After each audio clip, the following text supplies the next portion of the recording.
Hello everyone, কেমন আছো সবাই? আজ আমি মিষ্টি আলুর পিঠা বানাচ্ছি। তো প্রথমে আমি মিষ্টি আলুগুলো ভালো করে ধুয়ে নিয়েছি আর বাকলটা একটু ছাড়িয়ে আমি টুকরো টুকরো করে জলে আমি সিদ্ধ করে নিয়েছি।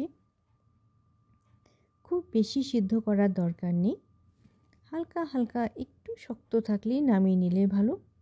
তারপর ময়দা দিয়ে ভালো করে ম্যাশ করে আমি বড়ার আকারে তৈরি করে নিয়েছি।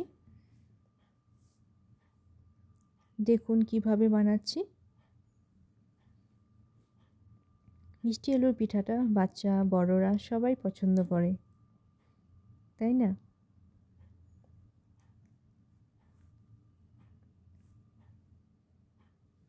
শীত চলে যাচ্ছে আর মিষ্টি আলুর পিঠা বানাবো না? অনেকবারই বানিয়েছি, তো আজও বানাচ্ছি। এদিকে আমি একটু আটার ঘোল বানিয়েছি আর প্রত্যেকটা বড়াতে আমি একটু উপরে উপরে দিয়ে দিয়েছি, কারণ তেলে দিলে এটা ফেটে যাওয়ার চান্স কম থাকে। এদিকে আমি ভালো করে তেলটা গরম করে নিয়েছি। তারপর লো ফ্লেমে আমি প্রত্যেকটা বড়া ভালো করে ভেজে নিয়েছি।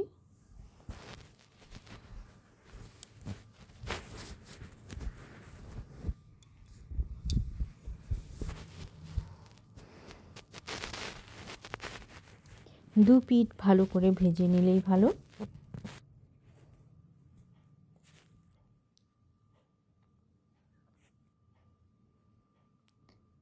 ভাজার পর আমি এটা শিরাতে দিয়ে দিয়েছি।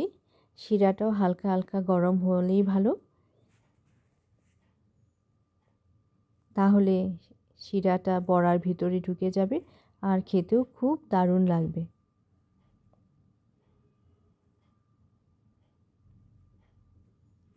মিষ্টি আলুর এই পিঠাতে নারকেলও দেওয়া যায়, তো আমি দিইনি।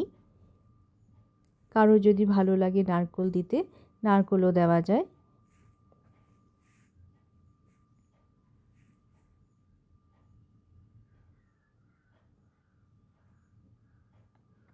এইটা আমি একটু বড় বড়কে বানিয়েছি আর কিছু ছোট ছোট করে বানিয়েছি। বাকি থাকা অংশটা আমি ছোট ছোট করে বড়ার আকারে তৈরি করে আমি ভালো করে ভেজে নিয়েছি।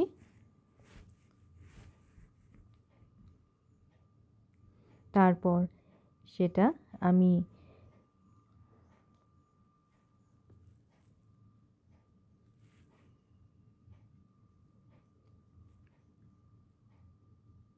শিরাতে দিয়ে দিয়েছি।